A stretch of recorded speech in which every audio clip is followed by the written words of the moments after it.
kasih untuk peserta didik kami kelas 5. Jumpa lagi dengan Ibu di dalam video pembelajaran Pendidikan Agama Katolik dan Budi Pekerti. Anak-anak yang Ibu kasihi dalam Tuhan, sebelum kita mulai pembelajaran kita pada hari ini, maka terlebih dahulu kita awali dengan doa. Marilah kita berdoa dalam nama Bapa dan Putra dan Roh Kudus. Amin. Tuhan Yesus yang Maha Baik, terima kasih atas berkat-Mu dan Engkau selalu menjaga dan melindungi kami selalu. Berkatilah anak-anak-Mu yang akan belajar supaya mereka bisa belajar dengan baik. Bukalah hati dan pikiran mereka. Semua doa ini kami serahkan ke dalam tangan-Mu Tuhan, demi Kristus Tuhan dan pengantara kami. Amin. Dalam nama Bapa dan Putra dan Roh Kudus. Amin. Anak-anak yang Ibu kasihi dalam Tuhan, hari ini kita memasuki pembelajaran yang keempat dengan tema laki-laki dan perempuan sederajat. Ya, kita bisa lihat di gambar di bawahnya, ini adalah Ibu Kartini dan Ibu Megawati. Mereka adalah wanita-wanita hebat yang sudah memberikan dirinya kepada bangsa Indonesia sehingga kaum perempuan mempunyai derajat yang lebih tinggi dan lebih dipandang oleh dunia. Anak-anak yang Ibu kasihi dalam Tuhan, pembelajaran keempat ini nanti kalian bisa melihat di LKS halaman 23 sampai 25 ya. Karena apa yang ada di dalam video ini semuanya berasal dari LKS yang kalian pegang. Baik anak-anak yang Ibu kasihi, perbedaan antara perempuan dan laki-laki sudah direncanakan dengan matang oleh Allah sendiri sebagai Sang Pencipta. Jadi walaupun laki-laki dan perempuan itu berbeda dari segi fisik, dari segi badan, namun semua itu sudah direncanakan oleh Tuhan, oleh Allah dengan sangat matang ya. Dengan sangat matang itu artinya dengan penuh rencana sebagai Sang Pencipta. Allah itu sebagai Sang Pencipta. Perbedaan itu ada supaya apa? Supaya laki-laki dan perempuan saling melengkapi dan saling menyempurnakan. Jadi apa yang tidak bisa dilakukan oleh perempuan bisa dilakukan oleh laki-laki. Apa yang tidak bisa dilakukan oleh laki-laki bisa dilakukan oleh perempuan. Jadi melengkapi dan saling menyempurnakan supaya menjadi sempurna. Walaupun pada dasar hakikatnya tidak ada satupun manusia yang sempurna selain Allah. Kemudian Tuhan menciptakan perempuan dan laki-laki dalam martabat yang sama dan sepadan. Jadi di mata Tuhan, kita laki-laki dan perempuan ya, laki-laki dan perempuan itu punya martabat yang sama dan sepadan. Ya, sama dan sepadan. Artinya tidak ada bedanya di hadapan Tuhan. Nah, kemudian sederajat sepadan itu artinya apa? Artinya berada pada tingkat yang sama, baik itu kedudukan, pangkat, jabatan, perlakuan, atau kesempatan, punya hal yang sama, artinya dianggap sama. Ini yang arti dari sederajat atau sepadan, ya, berada pada tingkat yang sama atau sama. Itu namanya sederajat dan sepadan. Nah, anak-anak yang Ibu kasihi, ada beberapa pandangan masyarakat tentang laki-laki dan perempuan yang harus kalian ketahui. Yang pertama, dalam kebudayaan tertentu di masyarakat kita masih banyak ditemukan pandangan yang menganggap laki-laki lebih berharga dibandingkan dengan perempuan. Kemudian, anak laki-laki sering dianggap andalan masa depan karena ia akan menjadi tulang punggung keluarga. Kemudian yang ketiga, hal itu disebabkan karena laki-laki dianggap pribadi yang kuat dan dapat menguasai banyak hal. Kemudian yang keempat, laki-laki adalah kebanggaan keluarga. Sebaliknya, anak perempuan dipandang sebagai pribadi yang lemah dan kurang mampu menjadi pemimpin dalam keluarga. Ini adalah pandangan-pandangan masyarakat yang saat ini pun masih ada di dalam kehidupan kita, yang menganggap bahwa laki-laki lebih segalanya dari perempuan atau lebih hebat dari perempuan. Namun ingat, di mata Tuhan, laki-laki dan perempuan itu sama atau sederajat.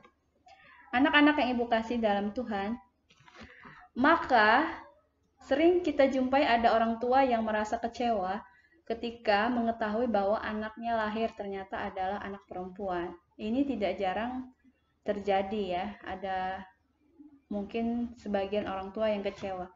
Padahal harusnya kita bersyukur dengan anugerah yang Tuhan berikan, baik entah itu laki-laki atau perempuan, harus tetap kita syukuri dan harus kita cintai.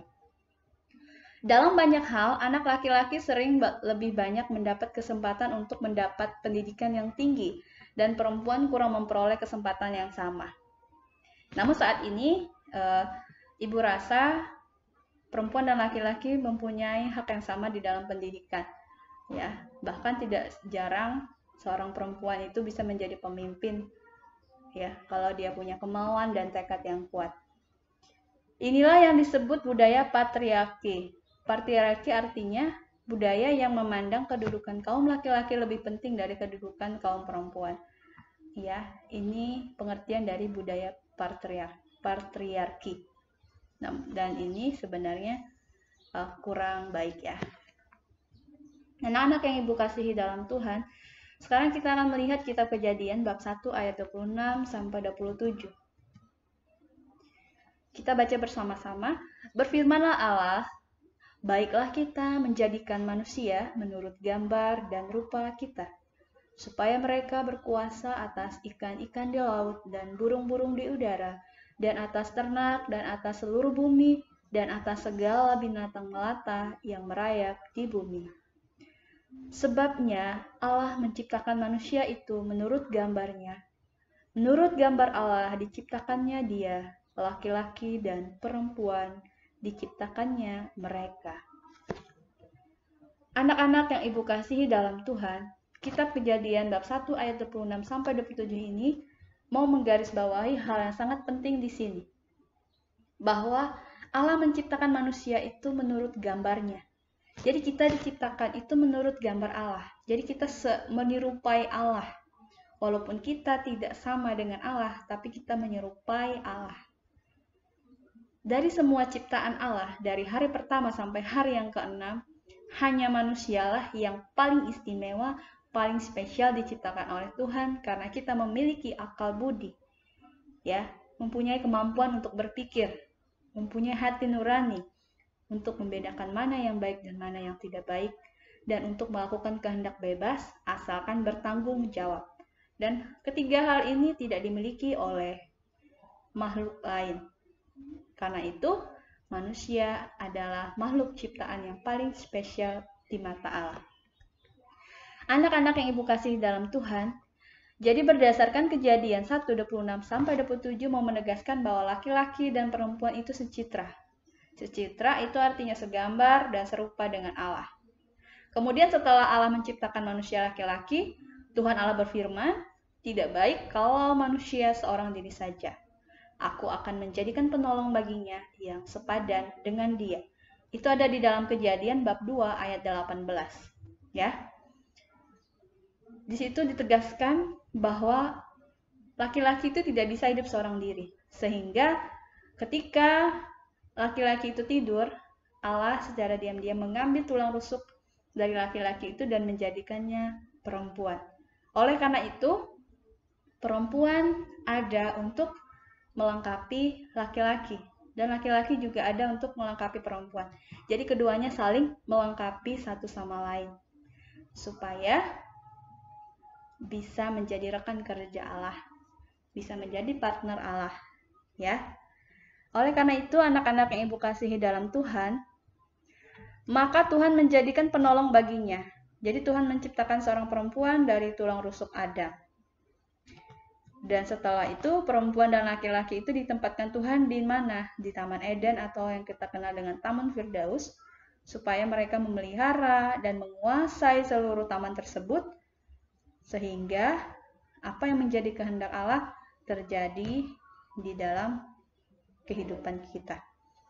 Anak-anak yang Ibu kasihi dalam Tuhan, keduanya dianugerahi martabat yang sama, yang sederajat. Ya. Ingat, sama dan sederajat. Di hadapan Tuhan itu kita sama. Jadi dengan bekerja sama dan saling melengkapi antara laki-laki dan perempuan, itu dipanggil untuk turut serta dalam rencana dan karya Allah. Ya, salah satunya dengan ada panggilan hidup berkeluarga, ada panggilan untuk hidup selibat, artinya memilih untuk tidak menikah, dan lebih terfokuskan untuk melayani Tuhan seutuhnya, itu namanya panggilan, ya. Jadi, dalam setiap panggilan itu sudah punya tugas dan kewajibannya masing-masing. Oleh karena itu, apapun panggilan yang kita dapatkan, apapun panggilan yang kita pilih, itu harus sejalan dengan rencana dan apa yang menjadi kehendak Allah di dalam kehidupan kita. Misalnya kamu memilih panggilan untuk hidup berkeluarga. Jadi, jadikanlah keluargamu itu menjadi keluarga yang bisa menjadi teladan untuk keluarga lainnya. Jadi keluarga Katolik yang sejati. Atau mungkin kamu memilih untuk hidup selibat. Misalnya menjadi pastor. Atau menjadi biarawan-biarawati, suster, frater, atau bruder.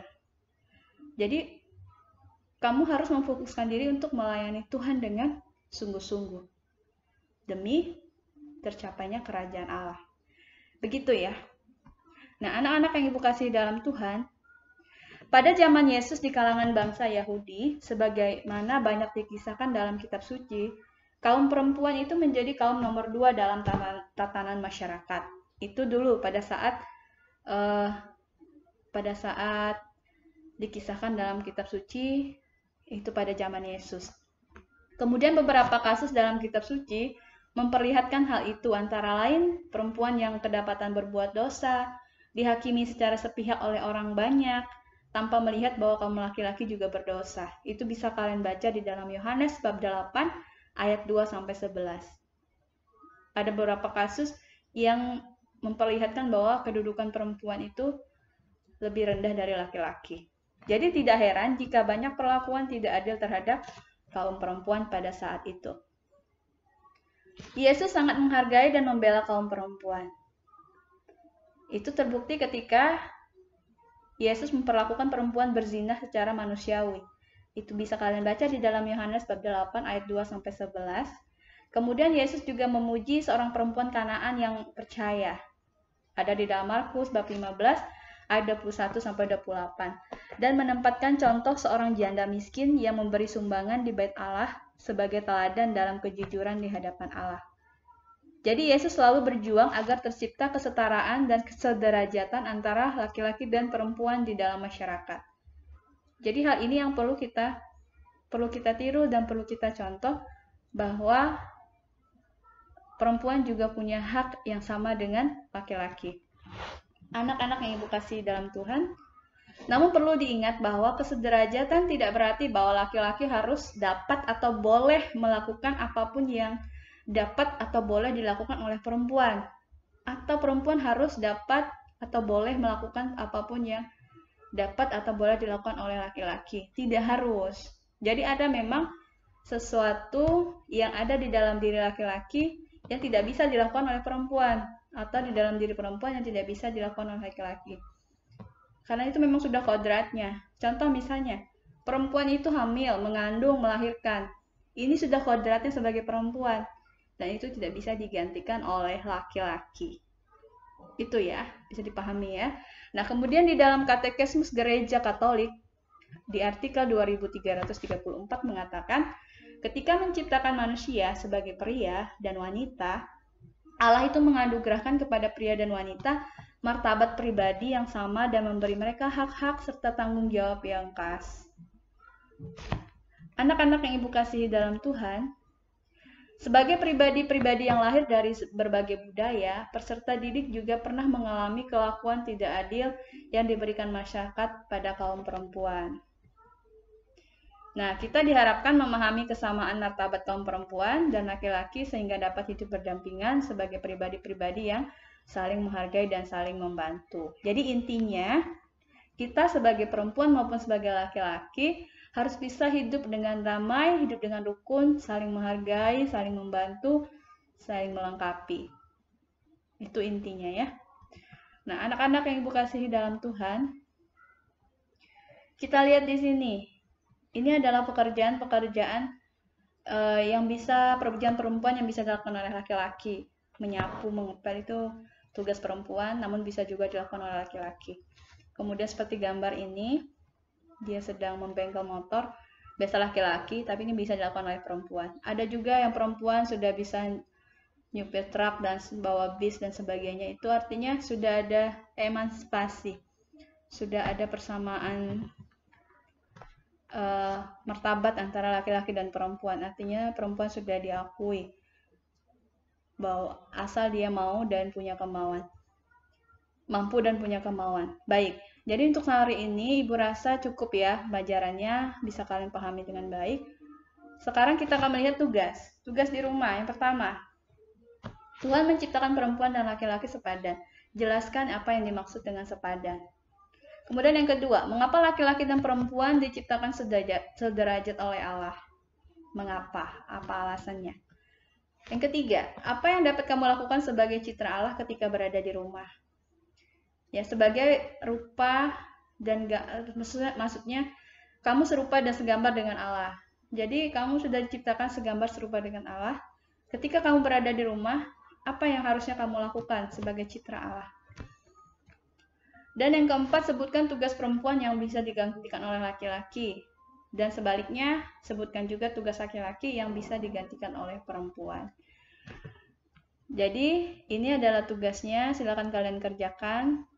Tulis soalnya, pindahkan ke buku latihan, dan langsung dijawab di buku latihannya. Baik, Ibu rasa untuk hari ini cukup sampai di sini pembelajaran kita. Marilah kita akhiri dengan doa penutup dalam nama Bapa dan Putra dan Roh Kudus. Amin. Tuhan Yesus yang Maha Baik, terima kasih Engkau sudah menyertai anak-anak-Mu dalam belajar. Semoga apa yang mereka pelajari dapat mereka terima dan mereka terapkan di dalam kehidupan mereka sehari-hari. Nama-Mu kami puji kini dan sepanjang segala masa. Amin. Dalam nama Bapa dan Putra dan Roh Kudus. Amin. Terima kasih. Tetap semangat, tetap sehat, dan jangan lupa berdoa. Tuhan Yesus memberkati. Amin.